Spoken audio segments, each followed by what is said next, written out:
E continuamos por aqui no nosso estúdio de podcast, aqui dentro do Congresso, recebendo mais uma dupla bem especial, né, Lilian? Sim, a gente sim. está com, olha, cada bate-papo maravilhoso aqui hoje e recebendo agora com muita honra o Márcio Augusto Antoniassi, ele que é presidente do Conselho Regional de Farmácia aqui do Paraná, e a nossa querida Grace Eubank, também diretora, secretária-geral do Conselho Farmacêutico aí. Então, muita alegria receber vocês dois aqui para a gente bater esse papo. Sejam bem-vindos. Muito obrigado. Para nós é uma honra, né, Grace? Poder participar aí. Uma grande momento. honra, né, Márcio? Falar um pouquinho aí, né, da profissão farmacêutica sempre é um grande orgulho pra gente. E assim, o fato de estar aqui no Congresso da Berhoff, gente, auditório lotado. A gente chegou ali com dificuldade para encontrar lugar para sentar logo no início e lotado. E vendo as pessoas, comentava com o Zirodo, todo mundo com o celular na mão, todo mundo gravando. Então, assim, a gente vê o sucesso que está sendo esse congresso. Vamos falar um pouquinho sobre o trabalho do Conselho Regional de Farmácia. Imagino que tem muito trabalho esse conselho, né, gente? Vamos falar um pouquinho sobre a atuação de vocês nesses 4 anos, né? Vocês que estão à frente aí do conselho, encerrando essa gestão. Bem, o papel principal do conselho foi criado para fiscalização do exercício profissional. E a gente tem feito isso. Nós temos 17 fiscais que andam pelo Paraná todo, fiscalizando todo tipo de estabelecimento onde tenha um farmacêutico atuando. Mas a gente entende que o conselho não é só isso, não é só fiscalização. É claro, é seu papel principal, porque é defender a sociedade dos maus profissionais. Isso está na lei. É até difícil da gente falar isso na igreja, porque chega a doer falar dos maus profissionais, mas é isso. É para poder saber se o farmacêutico realmente está atuando eticamente. Mas nesses quase 4 anos, em dezembro, faz 4 anos que a gente está na gestão do conselho, nós conseguimos mudar muita coisa que não era entendido como prioridade no passado. Nós saímos de dentro de uma sede, apesar de cada um de nós ter aí as suas atividades laborais, mas nós saímos de dentro da sede administrativa do conselho e fomos até os farmacêuticos. Nós realizamos muitos cursos, reuniões pelo estado todo. Nós realizamos 51 reuniões, não só em grandes cidades, mas pequenas cidades também, como Medianeira, Joaquim Távora, sabe? Então, cidades que não têm uma população tão grande, mas nós fomos até os farmacêuticos para ouvi-los. Nós entendemos desde o início que não se constrói um conselho e uma profissão melhor só com os 4 diretores ou com os 15 conselheiros. Nós precisamos avançar, nós precisamos ir lá e ouvir as dificuldades, as necessidades de cada farmacêutico. E isso muda de uma região para outra, de uma área de atuação para outra. Então, para a gente poder fazer esse grande raio-x aí da conhecer profissão, as realidades diferentes, exato, né, do nosso estado. para a gente poder saber o que mudar, né, Grace? E nós entendemos que o conselho são todos os farmacêuticos. E 4 diretores, cada um dentro da sua área, a gente sabe, é limitado o conhecimento. Então, a grande preocupação e responsabilidade dessa diretoria em ouvir os farmacêuticos, né, Márcio? Eu sou da farmácia hospitalar, o Márcio, que é o presidente, é da farmácia comunitária, o vice-presidente também da farmácia comunitária, o diretor tesoureiro também é da farmácia comunitária, é um coach, né? Ele desenvolve outros profissionais e alavanca outras empresas. Então, assim, 4. E por que não ouvir os mais de 24 mil que hoje nós temos, né? E enquanto farmacêuticos, entendíamos que o Conselho Regional de Farmácia, ele era distante da realidade. E os 4 diretores, eles atuam, são profissionais farmacêuticos que entendem do dia a dia, das dores, do que é necessário avançar. E nesses 4 anos, como o Márcio bem disse, nós criamos esses compromissos e cumprimos quase que 80%.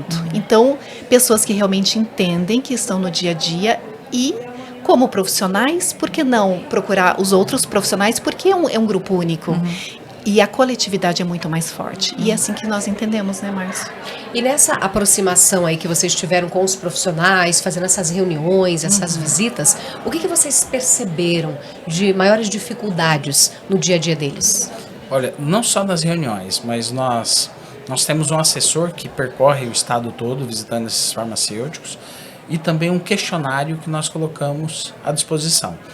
Esse colaborador, esse assessor, ele leva esse questionário e apresenta para o farmacêutico, mas também ficou disponível no site e fizemos uma intensa divulgação para que os farmacêuticos trouxessem ali as dificuldades deles. E a primeira coisa que a gente entendeu é que assim, o farmacêutico, ele não erra por má fé. Ele erra por falta de conhecimento, falta de uma orientação adequada. A legislação que rege a profissão farmacêutica ela é muito ampla. E aí quando você começa a analisar, a estudar, não é fácil a interpretação disso tudo. Então o que nós fizemos? Nós temos 20 grupos de trabalho compostos por farmacêuticos especialistas em cada área de atuação, inclusive um da estética.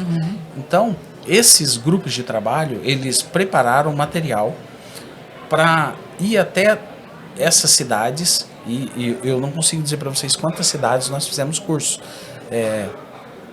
mas nós fomos em praticamente todas e levamos, além do conhecimento daquela área de atuação, nós levamos também orientações a respeito da legislação, de ética. Então essa proximidade aconteceu. Só que se a gente for pensar em recursos, é tudo limitado.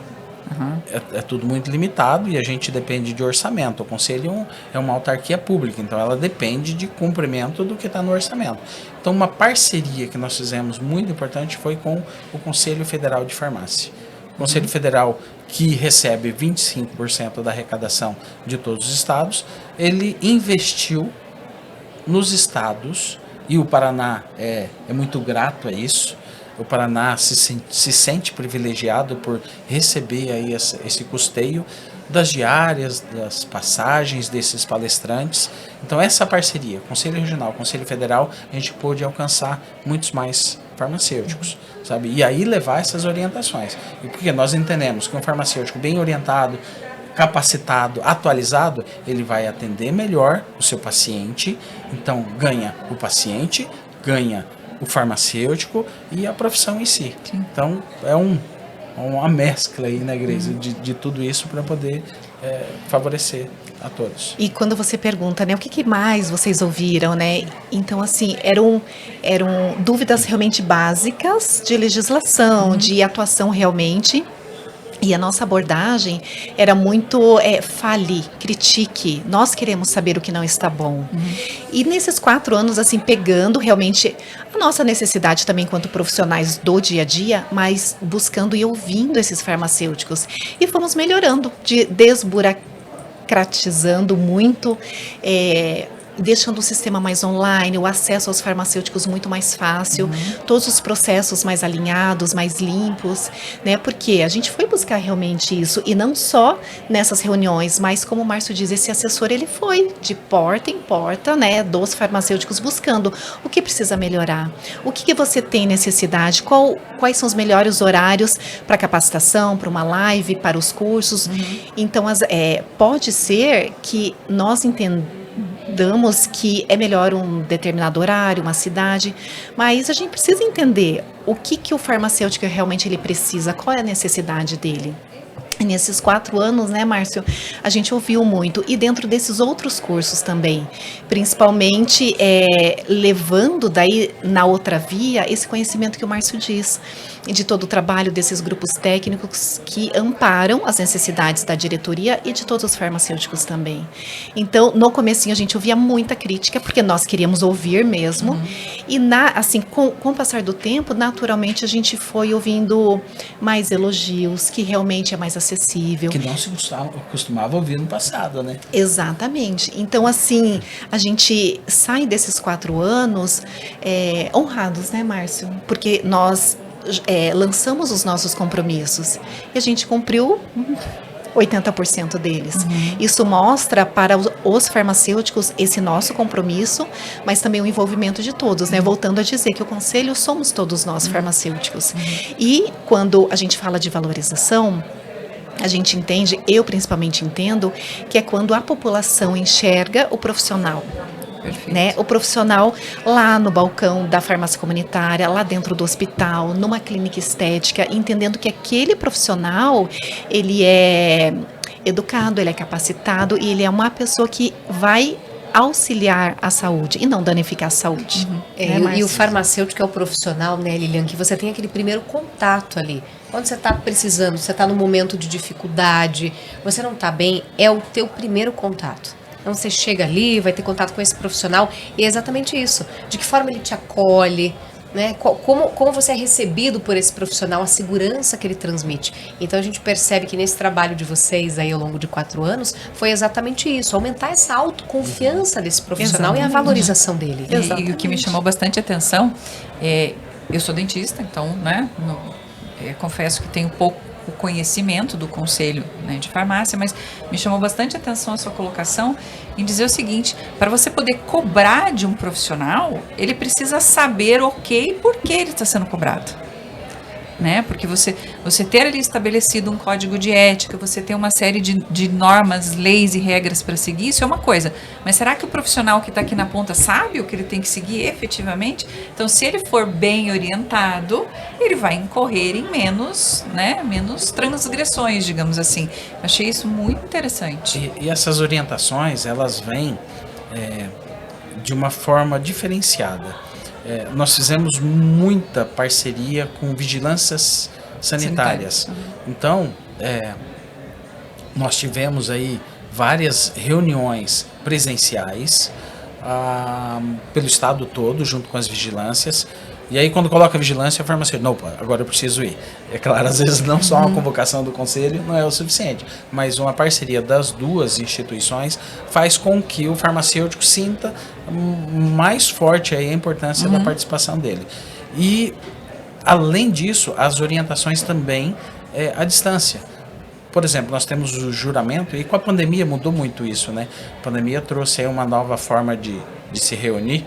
E então, por exemplo, essa semana nós tivemos o juramento de novos farmacêuticos. Logo depois do juramento, que é uma formalidade necessária e é uma honra para nós poder participar, mas acontecem as reuniões de orientação.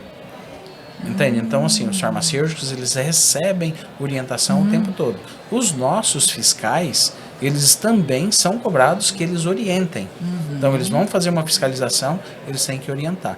E no passado, gente, os farmacêuticos, eles tinham muito medo da fiscalização. A Grace comentou, né? A gente provocava, né? A gente chegava lá e falava para os farmacêuticos: e aí, tá tudo perfeito? Aí o pessoal ficava meio retraído, com medo. E a gente fala: não, gente, fala. A gente não veio tem pra fiscal ouvir. nessa Exato. reunião. A gente já nem levava fiscal para eles não se sentirem intimidados. E a gente foi ouvindo tudo isso, e uma ação que nós entendemos que era necessária foi a criação de um código de conduta, que é o regramento do nosso comportamento.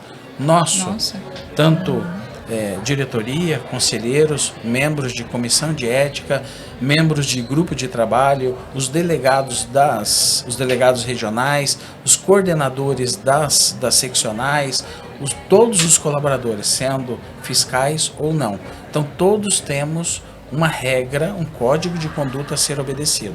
E nesse código de conduta tem uma palavrinha mágica lá dentro, que é constrangimento. Então, nenhum fiscalizado pode ser mais constrangido.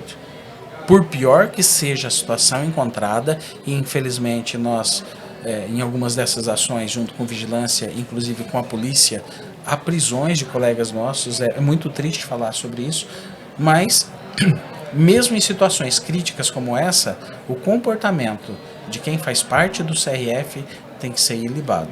Não pode haver nenhum tipo de constrangimento, nenhum tipo de fala exagerada, a antiga lição de moral. Isso nós trabalhamos para que isso acabasse. Isso é muito...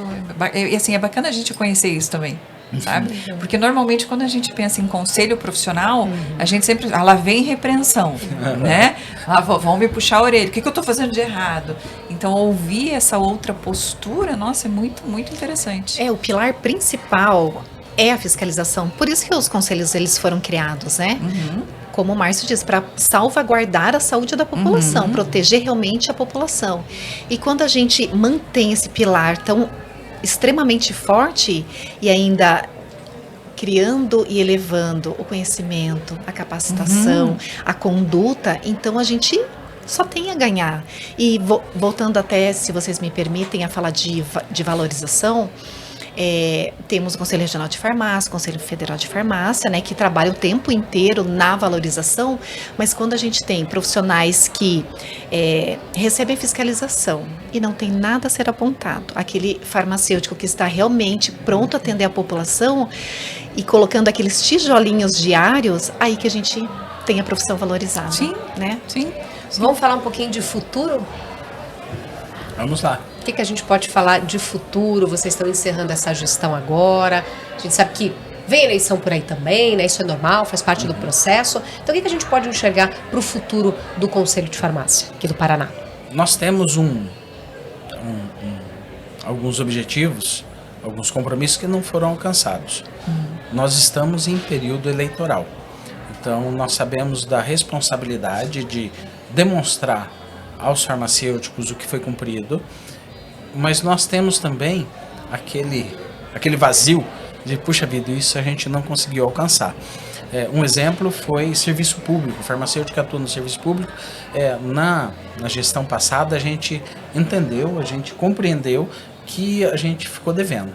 Nesses 2 últimos anos, nós trabalhamos pesado. Nós tivemos semana passada, um congresso em Foz do Iguaçu, em parceria com o COSEMES e também com a Secretaria Estadual de Saúde, onde os farmacêuticos do município e do estado participaram e receberam. Gente, foi um show, sabe? Auditório lotado, igual aqui da Berhoff, e os farmacêuticos recebendo informações importantes. Desculpe. O nosso vice-presidente, o Valquíris, quando ele aceitou aí esse desafio junto com a gente, ele tinha uma frase. Ele falava: eu quero ouvir o farmacêutico dizendo que ele tem um conselho. Ou seja, eu quero um conselho para ser chamado de meu. Entende? Porque assim, se sentir acolhido. E foi isso que a gente trabalhou. Continuamos com a fiscalização, isso a gente não deixou em momento algum, a gente trabalhou naquilo que é essencial à profissão, que é a fiscalização. Mas nós mudamos isso para um patamar de não o farmacêutico vendo o CRF no papel do fiscal, mas sabendo quem são as pessoas que fazem parte. E tudo isso nos motivou a dar continuidade. Então nós temos aí uma proposta para os farmacêuticos, temos aí um grupo grande de farmacêuticos que está conosco e vamos tentar aí uma nova eleição, não só para fechar o que a gente não conseguiu honrar, mas nós temos novos compromissos a ofertar para os farmacêuticos. Novos projetos sempre, né, Graziel? A continuidade novos, né? Porque é importante a gente completar aquilo que a gente se propôs. E aquilo que a gente se propôs tem muitas coisas básicas que não eram feitas e que a gente conseguiu, mas o avançar e a diretoria é de 2 anos, é muito pouco. Nós estamos há 4 e também quase deu, né, Márcio? Mas chegou assim, a continuidade, os farmacêuticos eles podem ter certeza que vai ser da mesma conduta, essa conduta, como eu sempre digo, uma conduta reta, realmente focada nos profissionais e mais essas novas estratégias que a gente quer sim colocar em prática, fazendo com que mudamos muitos processos, muitas rotinas dentro do Conselho Regional. Ampliamos aí, né? Quando o Márcio fala de delegados, são pessoas delegadas pela diretoria que estão em micro-regiões onde a gente não consegue chegar, né? Então, assim, ampliar cada vez mais essa audição realmente. E dentro do conselho, principalmente na fiscalização, a gente tem um projeto que está quase saindo, né, Márcio? Um projeto aí eletrônico para que realmente a gente amplie com mais profundidade, mais robustez estamos na fiscalização, né? Então, buscando aí completar realmente o estado todo.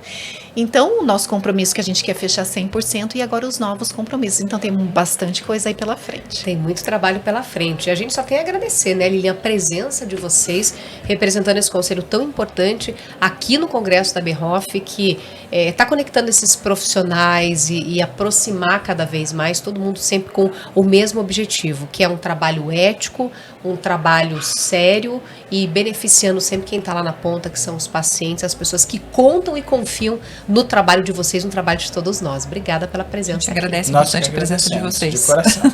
Uma honra participar deste momento. Muito obrigada. Um grande presente pra gente, né, Márcio? Muito obrigada. Encontramos vários farmacêuticos aqui elogiando e dizendo, né, a gente vê, mas ouvir de tão quão grandioso que está o Congresso.